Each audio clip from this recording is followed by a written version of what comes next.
Сәлем баршаңызға, менің каналыма қош келдіңіздер.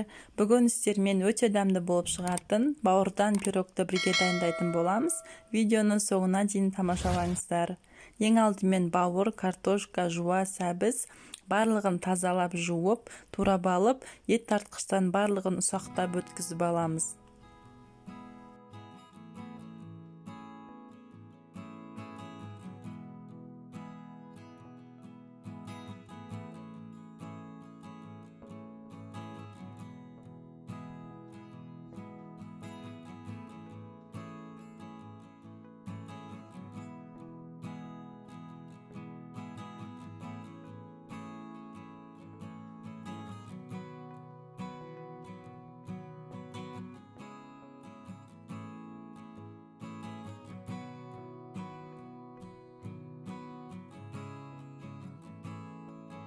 Барлығын өткізіп дайындап алғаннан кейін үстінен бір жұмыртқамызды жарып саламыз. Жұмыртқаның үстінен қажетті мөлшерде сүтті құямыз. Достар, мен бұл жерде барлығын өзім көз мөлшерімен қостым. Сіздерде солай жасасаңыздар болады. Үйдегі адам санына қарап жасай бересіздер. Татымына қарай қара бұрыш, қызыл бұрыш және де аздап тұз қосып жібердім. Барлығын жақсылап араластырып алдым.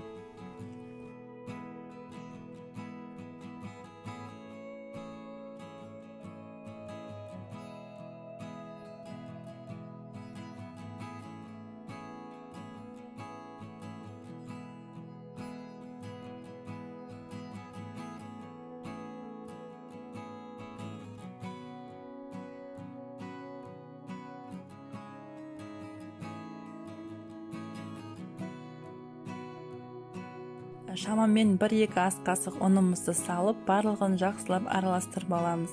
Дайын болған бауыр пирогымызды сковородкамызды алдын ала қыздырып аламыз, және де аз мөлшерде ғана майды құямыз. Майымыз қызғаннан кейін барлығын бір ожаумен есептеп құйып шықтым. Бір ожау пирогымызды құямыз, жақсылап формасын шығарып, дөңгелектеп, жан-жағын егістеп шығамыз.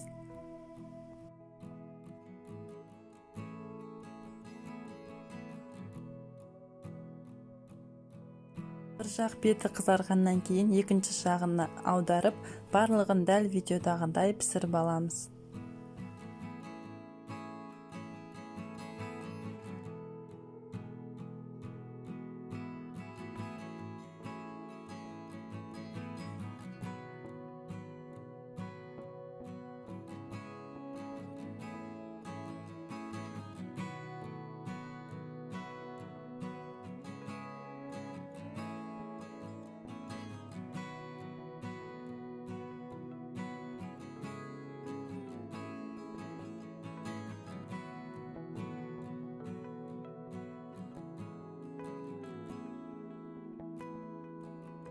Дайын болған бауыр пирогымыздың ортасына кішкене чесноктың үстіне майонез қосып жеріп, жақсылап араластырамыз.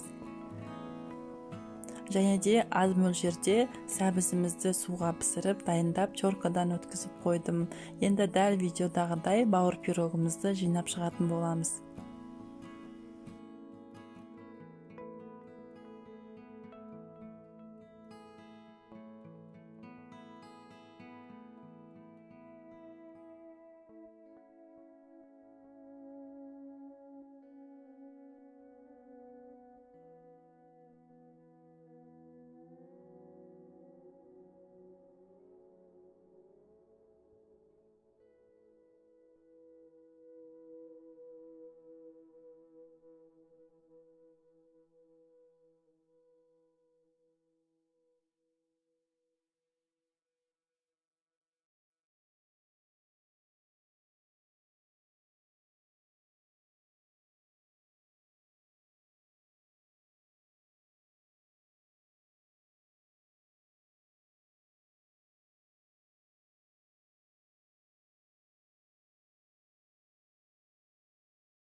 Міне достар, біздің бауырдан пирогымыз дайын болды. Жасап көріңіздер. Сіздерге ұнайды деген сенімдемін.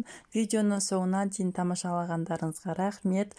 Және де менің каналыма тіркеліп, қоңырау белгісін басып кетуді ұмытпаңыздар.